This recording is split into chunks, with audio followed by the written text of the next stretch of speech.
Gon' vote. Everybody gon' vote. Everybody gon' vote. Everybody gon' vote. Comrade! Labor right, them a go down, bong. Them a go down, bong. Them a go down. Is that? Margie, him a God picking. No hope their work if you touch Margie. Margie, him a God picking. No hope their work if you touch Margie. We now vote for Labour. Orange we a come out in now. If you love the PNP, who no step out for Marky G. Jamaica just come along with we. People time come, people time come, people time is up.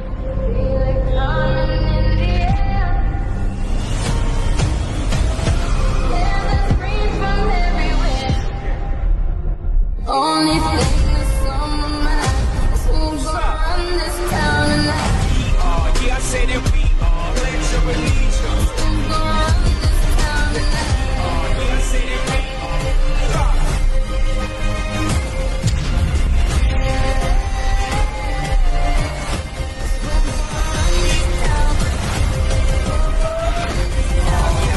we gonna run this town. Make the trumpets play. Make the trumpets play. Alright, so we are in where? Falmouth-Chilon. And we are having a serious problem as this lady's 12-year-old son has been locked up by the police. And the reason that she gave why they lock him up is that he refused to open his phone. So they detain him on reasonable suspicion of possession of identity information. Now let me be clear, it's not the Falmouth police who lock him up now. I was told that it is the largest scam task force in Montego Bay. So I want you to tell me, young lady, what you saw transpire this morning, because you was at the house, right? Right. Talk to me. What you saw this morning? So this morning, I just start see lights in my face, guns in my face. Wake up, get up, go in the hall. Everyone, they took everyone in the hall and they started ask persons for phones and everyone. And then after. How old are you? I am 20. Okay. Okay. So after they asked everyone for phones, they took me in the room and a young lady started to search my phone. The 12-year-old gave the young man his phone and they were telling him to open his phone.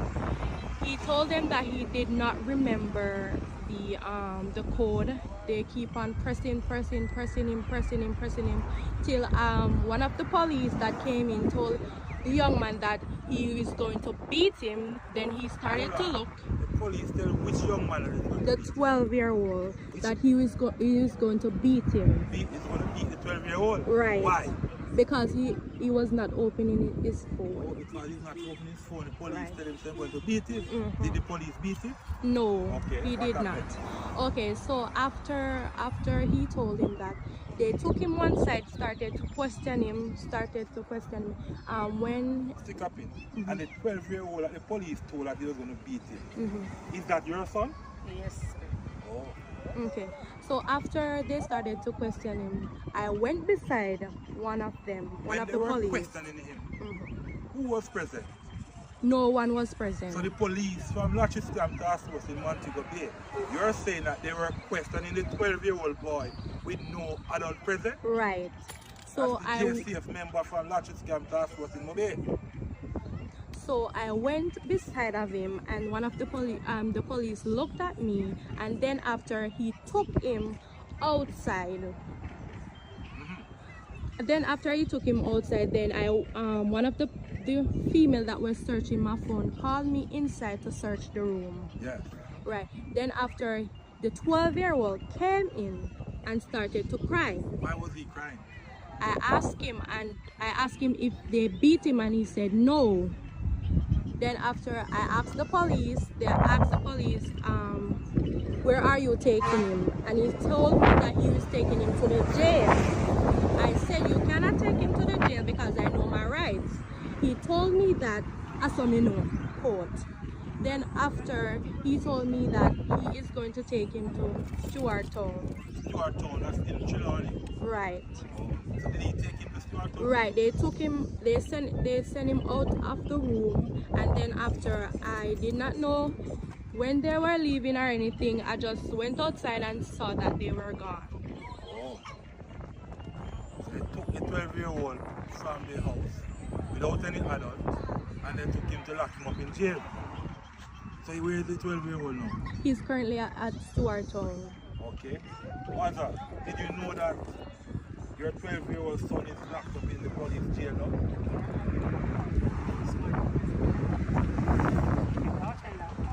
Yeah. I'm telling you, I just go to the station because they gone with Diddy, with the 12-year-old. Yeah. Well, while you would have did it or anything. So I say, okay, believe her and come to the station. And I went in there and said, good morning, officer. I got a call that you come and take my 12-year-old Yeah. and my other son. Where were you while the police were taking the 12-year-old son? I was at work. Oh, you were at work? Yeah. Okay. You had left the child at home? Yeah, with all he held a brother and elder sister. Okay. So when I went to the officer, and I asked him, he said nothing like that because they have a 12-year-old. But here, so then those not like that. So I come out back and I call her back. She said yes, they took him. So I said, but they not tell me anything. So I went back in there and I raised my voice. And when I raised my voice, a policeman said, okay, I'm going to check. And when he go and check, they say they have him in the bus because they cannot put him in any cell down here. Okay. So while there, somebody said, you not tell me anything, you not talk to me, like you take him, you don't call parents or nothing. Yeah. Or somebody else have to call me while you pick up my child, you're supposed to call me. And no police call you and tell you. No police don't call me and tell and me you come to the station asking if they have your son. and they say tell me no. No, they don't know.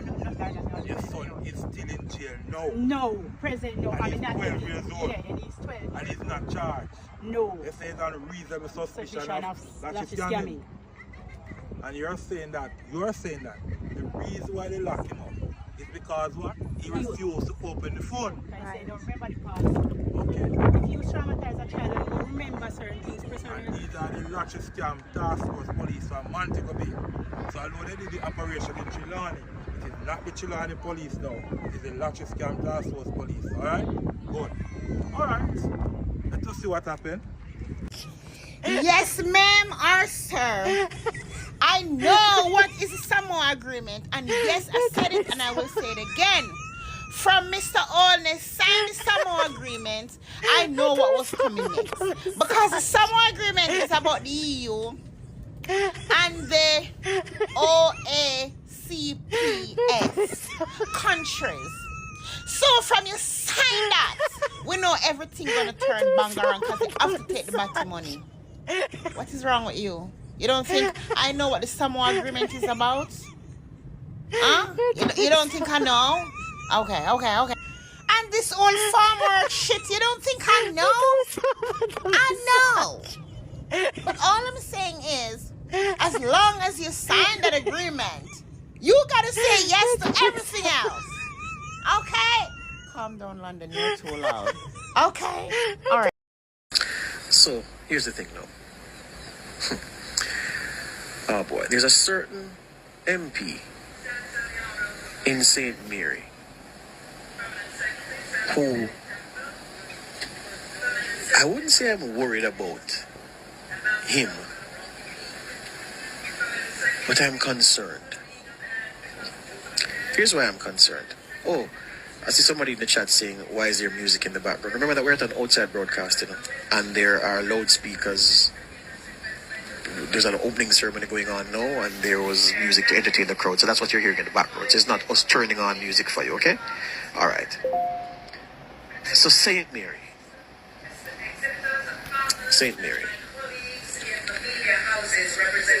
I'm concerned because how I've been told by key people in the constituency that the man is doing his political work. I'm saying to myself then, how can somebody who works so hard to get into political office deal with the office in this way? I've been told that this gentleman, when you call him not have the time to talk. He never have time to talk to constituents. And he redirects every call to his office manager. The people them say, but brother, we never vote for the office manager, we voted for you. So, oh no, you don't have the time for we. And I hear that the man will screen the calls to say, well, you know, well, I hear what, if you want to talk about this such matters, call this number. If you want to talk about that matter, call that number. Never him, because I don't have the time. Derek again, what can go so? How can you be an MP in a seat that is competitive? And I've just given it away because one of the 3 St. Mary seats is a safe seat, not true? So, well, people will say 2. People will say 2 and they'll be justified. You know, even there was a blip a few cycles ago, but they must say, no man, that's secure. But the intelligent political watchers will know what I'm saying. And the reason I'm not going directly for the gentleman is that I want to speak to him for myself. And I intend to do that.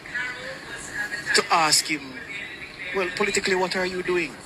Because you're on a hiding to nothing because of your inaccessibility to your constituents. And somebody might say, well, George, people say that about representatives all the time. And I'll say, yes, but here's the thing. Local government elections showed us that, you hear them say there's nothing like when a woman is fed up in a relationship.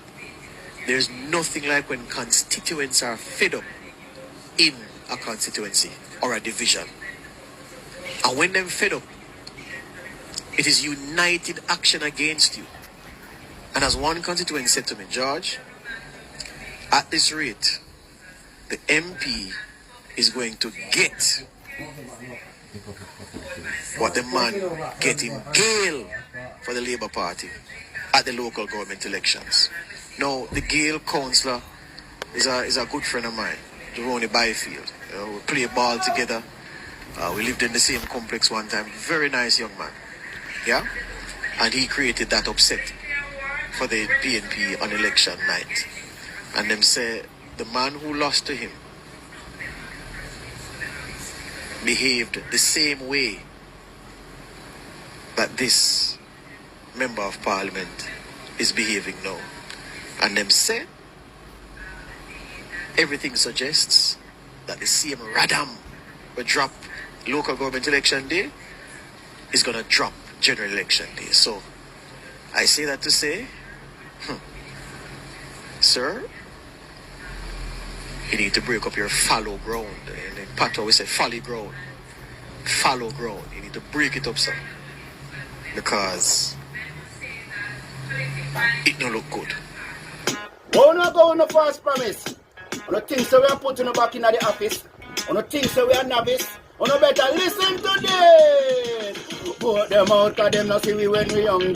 Vote them out from Kingston to country. Vote them out cause when they win them a go dump way. We have to tell them promptly people just vote them out cause them not see we when we hungry. Vote them out from Kingston to country. Vote them out, we have to tell them promptly. Cause when they win them a go dump way. Marky G, you know you the people them really want to see a great leader who will talk to we. Put on the boat and go, they go walk to we. Yes, go march to we. Because we have some guy with them on a intention, leading the country in a the wrong direction. That's why we come to make we own a selection. This we are gonna do when him call the election. Vote them out cause them not see we when we hungry. Vote them out from Kingston to country. Vote them out cause when they win them a go dump way. So we are tell them promptly people just vote them out cause them not see we when we hungry. Vote them out from Kingston to country. Vote them out cause when they win them a go dump way. We have to tell them